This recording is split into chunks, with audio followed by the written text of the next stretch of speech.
Hello दोस्तों, इससे पहले वाले वीडियो में हमने देखा था डिस्टेंस टाइम ग्राफ। सही है। आज हम देखते हैं velocity time graph. Velocity time graph इसमें क्या होता है, एक्स एक्सिस पे लेते हैं टाइम और वाई एक्सिस पे लेते हैं वेलोसिटी। सही है। अब देखिए, सबसे पहले हम बात करते हैं यूनिफॉर्म मोशन के लिए। यूनिफॉर्म मोशन, अच्छा यूनिफॉर्म मोशन में क्या होता है, यूनिफॉर्म मोशन में वेलोसिटी कांस्टेंट रहती है। वेलोसिटी कांस्टेंट रहती है।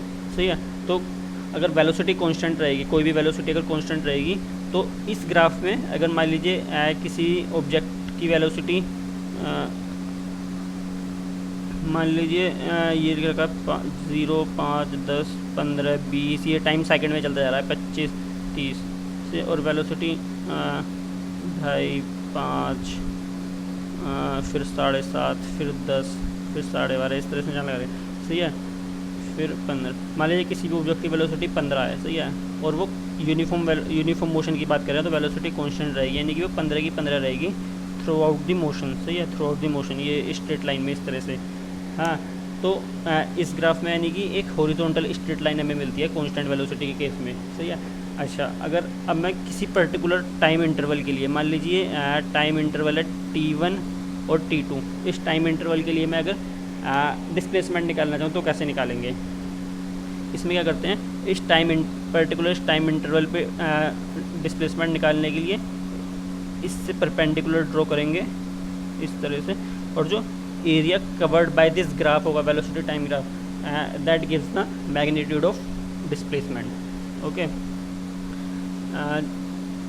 क्योंकि अब देखिए वेलोसिटी, क्योंकि हमें क्या पता है कि डिस्प्लेसमेंट क्या होता है, डिस्प्लेसमेंट बराबर वेलोसिटी इनटू टाइम। सही है। और वेलोसिटी यहाँ पे कितनी है, 15 कांस्टेंट है, और टाइम कितना है, T2 माइनस T1। सही है। ये इसकी डिस्प्लेसमेंट हो जाएगा। सही है। और जो एरिया, अगर हम इसके एरिया की बात करें, एरिया कैसे निकलेगा, ये एक रेक्टेंगल शेप आ रही है, इसका एरिया क्या होता है, लेंथ इंटू विड्थ। अच्छा, तो अगर ये इसकी विड्थ है, ये लेंथ है, तो लेंथ कितनी हो गई, T2 माइनस T1, और विड्थ कितनी हो गई इसकी, 15। सही है। तो यही मिलेगा। सही है। तो इस तरह से अगर एरिया निकालना होता है हमें, तो वो जो एरिया होता है ना, वो हमें क्या देता है, डिस्प्लेसमेंट देता है। सही है।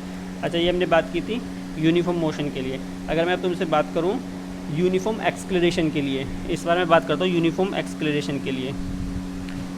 यूनिफॉर्म एक्सक्लेरेटेड मोशन,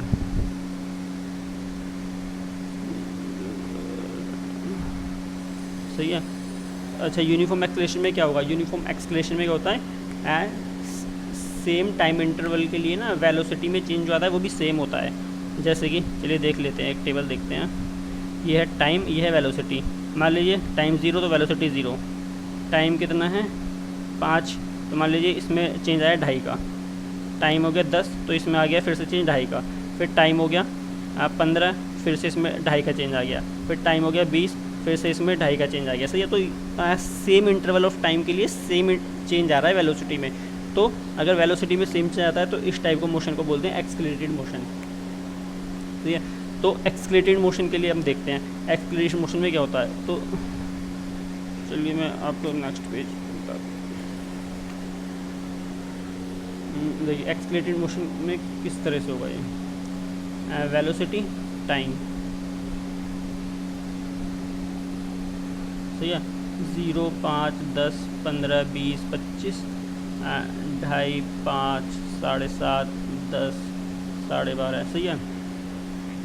तो एक पॉइंट हमें यहाँ मिला, जबकि 0 है तो 0 है वेलोसिटी भी, अगर टाइम 0 है। अगर टाइम 5 है तो वेलोसिटी 2.5 हो गई, अगर 10 है तो 5 हो गई, 15 है तो 7.5 हो गई। सही है। इस तरह से ना हमें स्ट्रेट लाइन मिलती है, स्ट्रेट लाइन। सही है। इस तरह से इंक्लाइंड स्ट्रेट लाइन मिलती है हमें इसमें।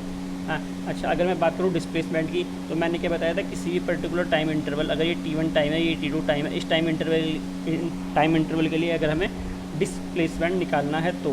सही है। तो मैंने क्या बताया था, area covered by the velocity time graph will give the displacement. सही है। तो यहाँ से हम देखेंगे, दो परपेंडिकुलर इस तरह से ड्रॉ कर दिए हैं। अब हम इस पर्टिकुलर T1 टाइम के लिए वेलोसिटी कितनी है, से V1। इस पर्टिकुलर T2 टाइम के लिए वेलोसिटी कितनी है, V2। सही है। तो अब हमारा डिस्प्लेसमेंट क्या होगा, डिस्प्लेसमेंट होगा हमारा area covered by this velocity time graph, यानी कि सही है। अब इसका एरिया कैसे निकालेंगे, इसका एरिया निकालने के लिए हम यहाँ से एक एक्स एक्सिस के पैरेलल एक लाइन खींचेंगे, ये सही है। तो क्योंकि ये v1 है तो ये भी v1 होगा, सही है, और ये v2 होगा यहाँ पे, सही है। तो अब टोटल एरिया हो जाएगा इसका एरिया, इस ये जो रेक्टेंगल का एरिया प्लस इस ट्राइंगल का एरिया, सही है, इस ट्राइंगल का एरिया। अब इस रेक्टेंगल का एरिया होगा, इस रेक्टेंगल का एरिया हो जाएगा ये v1 है, length into width, length v1 हो गई, और ये t1 माइनस t2, यानी कि v1 into t2 minus t1, सही है। इसका एरिया आ गया प्लस इस ट्राइंगल का एरिया, इस ट्राइंगल का एरिया हो जाएगा half base height, half base कितना हो जाएगा t2 minus t1, t2 minus t1, और हाइट कितना हो जाएगा यहाँ से यहाँ तक की, अभी पूरी की पूरी v2 है और ये v1 है, तो ये हाइट कितनी हो जाएगी v2 minus v1, v2 minus v1। तो पूरा तो इसका मतलब टोटल डिस्प्लेसमेंट कितना आ गया, टोटल डिस्प्लेसमेंट आ गया ये प्लस ये, सही है। तो इसमें से क्या करेंगे, t2 माइनस t1 कॉमन ले लिया, v1 plus half v2 minus v1, सही है, ये इसका डिस्प्लेसमेंट हो जाएगा, सही है।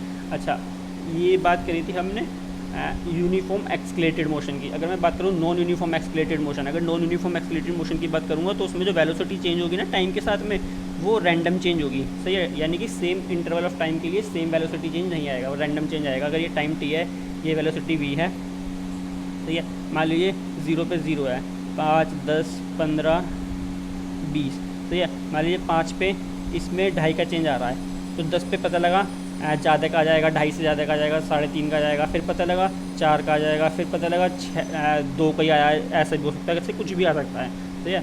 तो यानी कि ये यूनिफॉर्म चेंज नहीं आ रहा है वेलोसिटी में, नॉन यूनिफॉर्म चेंज आ रहा है वेलोसिटी में, तो इस चीज़ को बोलते हैं हम नॉन यूनिफॉर्म एक्सलेटेड मोशन। इसके लिए क्या होगा, ये क्या है टाइम, ये क्या है वेलोसिटी, सही है। तो इसमें ना कोई फिक्स्ड पाथ नहीं आता, इसमें कैसी भी शेप बन सकती है।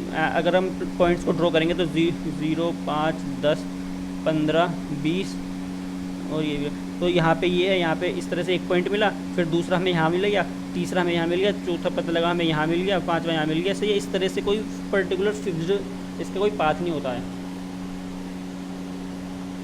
सही है। तो इसमें कोई पर्टिकुलर फिक्स्ड पाथ नहीं होता है, इस तरह से ही होता है इसका ग्राफ, सही है। तो ये वेलोसिटी टाइम ग्राफ के बारे में था सारा, फिर इससे आगे नेक्स्ट वीडियो में देखते हैं। Thank you.